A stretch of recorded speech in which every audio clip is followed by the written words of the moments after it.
সবাই কেমন আছেন? আশা করি সবাই ভালো আছেন। আলহামদুলিল্লাহ আমিও ভালো আছি। আসসালামু আলাইকুম। আমি আপনাদের সাথে শেয়ার করছি মূলা সবজি দিয়ে ইলিশ মাছের রেসিপি। প্রথমেই চুলায় একটি প্যান বসিয়ে দিন। এরপর তেল দিয়ে দিন। তেল গরম হলে পেঁয়াজ কুচি দিয়ে বাদামি করে ভেজে নিন। এরপর পরিমাণ মতো লবণ দিয়ে দিন। পরিমাণ মতো আদা ও রসুন বাটা দিয়ে দিন। আদা ও রসুন বাটা একটু নেড়েচেড়ে পরিমাণ মতো হলুদ গুঁড়ো, পরিমাণ মতো মরিচ গুঁড়ো, পরিমাণ মতো জিরা গুঁড়ো ও পরিমাণ মতো ধনে গুঁড়ো দিয়ে দিন। সবগুলো মশলা একসাথে ভালোভাবে নেড়েচেড়ে কষিয়ে নিন। মূলা সিদ্ধ করার জন্য ভালো করে ধুয়ে টুকরো করে কেটে নিন। একটি পাত্রে পরিমাণ মতো পানি ফুটিয়ে নিন।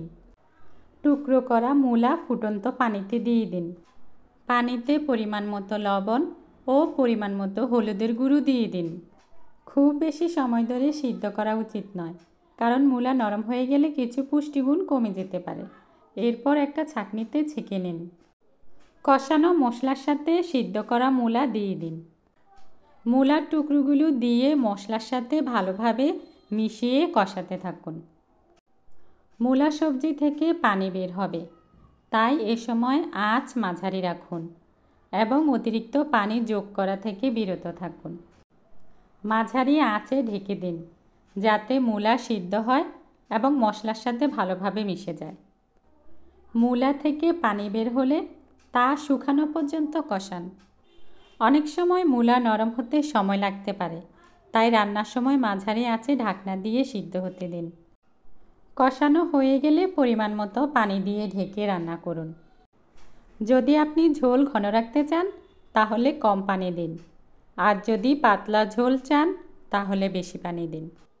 হলুদ, মরিচ ও লবণ দিয়ে মাছ মেখে তেলে ভেজে তুলে রাখুন। ঝোল ফুটে উঠলে আগে থেকে ভেজে রাখা ইলিশ মাছগুলো দিয়ে দিন। ইলিশ মাছ দিয়ে মূলা রান্না করলে তা খুবই মজাদার হয় এবং সবাই পছন্দ করে।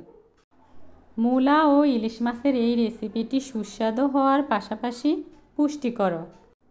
সঠিকভাবে রান্না করলে মূলা ও ইলিশের স্বাদ একে অপরের পরিপূরক হয়ে ওঠে এবং এটি একটি স্বাস্থ্যকর ও সুস্বাদু খাবার তৈরি করে। মূলা দিয়ে ইলিশ মাছ রান্না করলে যেন বেশি তেল না থাকে সেদিকে খেয়াল রাখতে হবে। বেশি মশলা ব্যবহার করা থেকে বিরত থাকতে হবে। এরপর পরিমাণ মতো কাঁচামরিচ দিয়ে দিন। ইলিশ মাছ দিয়ে মূলা রান্না করার সময় ঢেকে রান্না করলে ভালো হয়, কারণ এতে মূলা নরম হয় এবং মাছের স্বাদ ও গন্ধ ভালোভাবে মিশে যায়। ঢেকে রান্না করলে তা দ্রুত সিদ্ধ হয় এবং রান্নার সময়ও কম লাগে। মাছ ও মূলা ভালোভাবে মিশে গেলে এবং ঝোল ঘন হয়ে এলে নামিয়ে গরম ভাতের সাথে পরিবেশন করুন।